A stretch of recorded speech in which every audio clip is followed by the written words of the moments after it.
ओम नमः शिवाय। दोस्तों जैसा कि हम सभी जानते हैं कि सावन का पावन महीना चल रहा है और इस पूरे महीने हम भगवान शिव और उनसे जुड़ी हुई बहुत ही महत्वपूर्ण पौराणिक कथाएं सुन रहे हैं। दोस्तों इसी कड़ी में आज हम जानेंगे भगवान शिव और भगवान श्री राम के बीच हुए एक महत्वपूर्ण युद्ध की कथा, जिसमें श्री राम के अत्यंत ही प्रिय भ्राता भरत के पुत्र को मारा गया था। हालांकि बाद में उन्हें भगवान शिव ने पुनः जीवित भी कर दिया था, लेकिन इस कथा में भगवान शिव जी अपने दानव भक्त के तरफ से लड़े थे, जिसमें श्री राम और शिव जी की दोनों सेनाओं के बीच बहुत ही प्रलयंकारी युद्ध हुआ था। दोस्तों कथा इस प्रकार है कि जब भगवान श्री राम रावण से युद्ध करने के बाद माता सीता सहित अयोध्या लौटे तो उन्होंने अश्वमेध यज्ञ का आयोजन कराया था। दोस्तों अश्वमेध आयोजन का नियम ये है कि जब अश्वमेध होता है तो घोड़े को विचरण करने के लिए छोड़ दिया जाता है और उसके पुनः आगमन की प्रतीक्षा की जाती है। यदि उस घोड़े को कोई चुराने या रखने का प्रयत्न करता है तो उससे यज्ञ के राजा से युद्ध करनी पड़ती है। अगर वह घोड़ा खो जाता है तो दूसरे घोड़े से यह क्रिया पुनः आरंभ की जाती है। भगवान श्री राम ने जब अश्वमेध घोड़े को छोड़ा तो वह घोड़ा घूमते घूमते देवपुर नाम के नगर में जा पहुंचा। देवपुर नगर का राजा था वीरमणि। वीरमणि भगवान शिव का परम भक्त था और उसका एक पुत्र था जिसका नाम था रुक्मांगद। रुक्मांगद को यह अज्ञात नहीं था कि यह घोड़ा स्वयं श्री राम का है। उसने घोड़ा को देखा और उस घोड़े को बंदी बना लिया। यह बात जब घोड़े की रक्षा कर रहे शत्रुघ्न जी को पता चलती है, जो कि भगवान श्री राम के छोटे और अत्यंत ही प्रिय भ्राता हैं, तो वो देवपुर पर आक्रमण करने का निश्चय कर लेते हैं।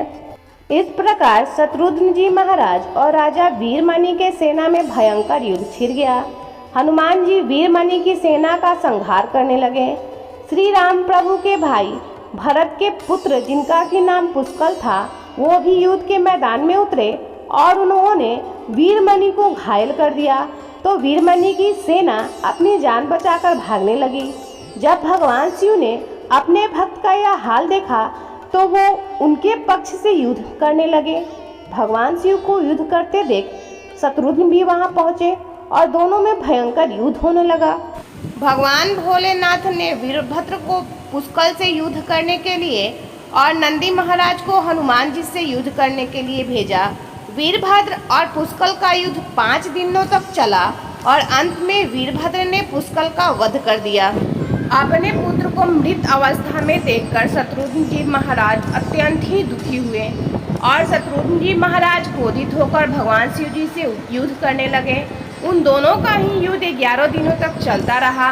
अंत में भगवान शिव के प्रहार से शत्रुघ्न जी महाराज बेहोश हो गए।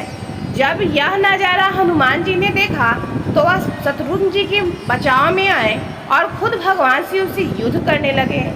हनुमान जी ने शिव जी से पूछा कि आप तो राम के परम भक्त हैं, फिर आप हमसे युद्ध क्यों कर रहे हैं?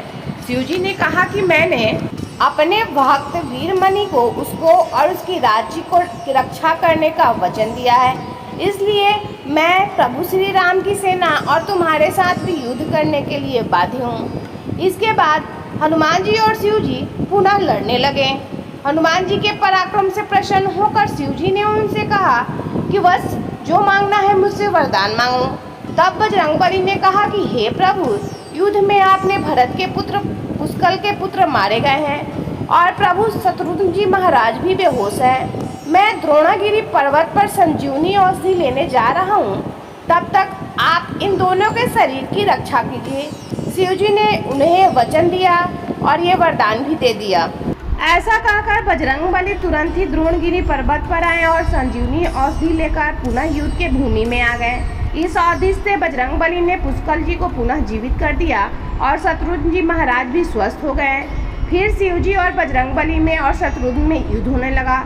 जब शत्रुघ्न जी महाराज किसी भी तरह से शिव जी से नहीं जीत पाए तो बजरंगबली ने शत्रुघ्न जी महाराज से उनके प्रिय भ्राता प्रभु श्री राम को स्मरण करने के लिए कहा। भरत ने प्रभु श्री राम को याद किया और प्रभु श्री राम तुरंत ही युद्ध के मैदान में प्रकट हो गए। प्रभु श्री राम को आया देखकर भगवान शिव जी भी उनके शरण में चले गए और वीरमणि आदि योद्धाओं से भी ऐसा ही करने को कहा। वीरमणि ने भी शिव जी का बात का मान रखते हुए यज्ञ के घोड़ा को श्री राम जी को वापस लौटा दिया और अपना राज्य भी उन्हीं को सौंप दिया। दोस्तों, अन्य पौराणिक कथाओं में ये भी बताया गया है कि जब भगवान श्री राम युद्ध के मैदान में आए तो भगवान शिव जी ने उनसे कहा कि हे प्रभु, आप भगवान विष्णु के स्वरूप हैं और मेरी आपसे युद्ध करने की कोई इच्छा नहीं है। फिर भी मैंने अपने भक्त वीरमणि को उसकी रक्षा का वरदान दिया है, इसलिए मैं इस युद्ध से पीछे नहीं हट सकता। अतः आप निसंकोच कर मुझसे युद्ध कर सकते हैं। प्रभु श्री राम जी ने भी अपने आराध्य प्रभु शिव जी की आज्ञा का मान रखते हुए युद्ध करना शुरू कर दिया। दोनों भगवानों में महान युद्ध छिड़ गया। श्री राम जी ने अपने सारे दिव्यास्त्रों का प्रयोग शिव जी पर कर दिया, पर शिव जी को संतुष्ट नहीं कर सके। अंततः उन्होंने पशुपतास्त्र का ध्यान किया और भगवान शिव से बोले कि हे प्रभु, आपने ही मुझे यह वरदान दिया है कि आपके द्वारा प्रदान किया गया इस अस्त्र से त्रिलोक में कोई भी पराजित हुए बिना नहीं रह सकता है। इसलिए हे महादेव, आपकी ही आज्ञा और इच्छा से मैं इसका प्रयोग आप पर ही करता हूँ। ऐसा कहकर प्रभु श्री राम ने वो दिव्यास्त्र भगवान शिव पर चला दिया। वो सीधा शिव जी के हृदय स्थल में समा गया और भगवान शिव इससे संतुष्ट हो गए और उन्होंने प्रसन्नता पूर्वक श्री राम से कहा कि आपने युद्ध में मुझे संतुष्ट किया है, इसलिए जो भी आपकी इच्छा हो वो मुझसे वर मांग सकते हैं। महादेव जी के ऐसा कहने पर प्रभु श्री रामचंद्र जी ने कहा कि हे प्रभु, अब युद्ध की समाप्ति की जाए और जो भी योद्धाएं इस युद्ध में मारे गए हैं उनको पुनः जीवित कर दीजिए।